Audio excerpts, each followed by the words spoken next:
We're here with Jaret von Rosenberg, head men's basketball coach at Texas A&M-Commerce, as the Lions prepare for an early home game this week. Coach, your team's coming off two hard-fought wins against Texas A&M Kingsville and Angelo State. It was a great showing for your team. Just talk about the positives you saw out of your team last week.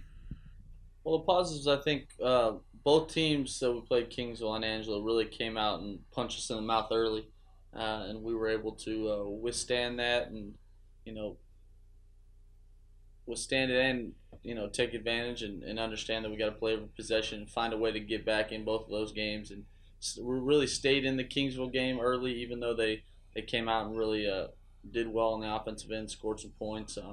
But Angelo, they jumped on us. They stopped us from scoring, and they kind of had their way offensively for the first 8 minutes. But we played every possession and kind of kept playing, and were able to get back in the game and ultimately end up winning both games. Yeah, and talking about that Angelo State game, fall down by 17 points early in the game. You come back and actually take the lead even before halftime. Talk about the mental side of it for your team, how steady things were in the huddle when you're down 17 or when you're up 15 at the end of the game. Well, what we talked about in the huddle is I liked the shots we were getting offensively. They didn't go in early. I think we started the game 1 for 10. I liked 6 or 7 of the shots. I thought they were good shots out of what we were trying to do. And that's basketball. Sometimes a shot doesn't go in even when you get a good one.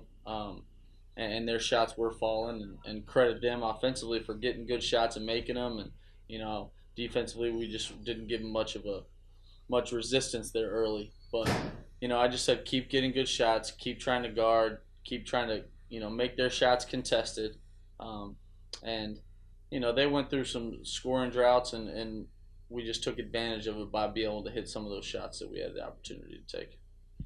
And Coach, you pride yourself on the defensive side of the ball and winning that side. Dorian Armstrong was named Defensive Player of the Week. Talk about that and talk about just the defensive effort you've seen from your team. Yeah, we've done it all year. I think sometimes not for 40 minutes like we're trying to get to. We can always look ourselves in the mirror and try to get better, defensively, offensively, and everything that we're doing as coaching staff. But credit to him. This is the multiple time he's been Defensive Player of the Week, and if behind the scenes a little bit, he had the matchup with Trey Sumter in that first game against Kingsville, and he really set the tone on making things tough for Trey Sumter. Now those his rebounding numbers and his steals numbers that maybe got him the award, that's all great, but what he does individual matchup to keep guys from touching the ball, that's what makes him a good defender, and that's what we rely on to be successful. And now you got another challenge coming in tomorrow with Tarleton State. They're 8-6 in overall, but they're 4-2 in the conference, and those two losses have come by combined 3 points, so they easily could be 6-0. They're as dangerous as anybody coming in. They have a coach who's been in this league for 30-plus years. Talk about the matchup tomorrow.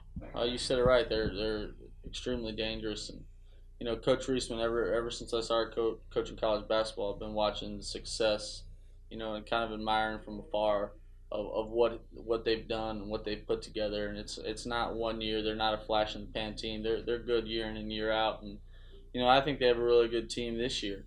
They lost a couple games early, but that happens. You go back to sometimes making shots and missing shots is the difference between winning and losing, not necessarily how you execute. And they defend on one end of the floor, and they run good offense, and they get the guys that they want to get shots.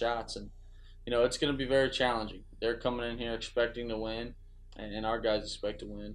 I told our guys yesterday how much respect I have for, and we need to have for this team coming in tomorrow, because looking at records, we'll get you beat, because they're very capable of coming here and winning, and we got to be ready to play for 40 minutes. All right, our thanks to Coach Rose for joining us today. The Lions host Tarleton State on Tuesday tomorrow at 7:30 p.m. That game's right here at the Fieldhouse. We'd love to see you at the game to support the Lions. I'm Marcus Jensen for Lion Athletics.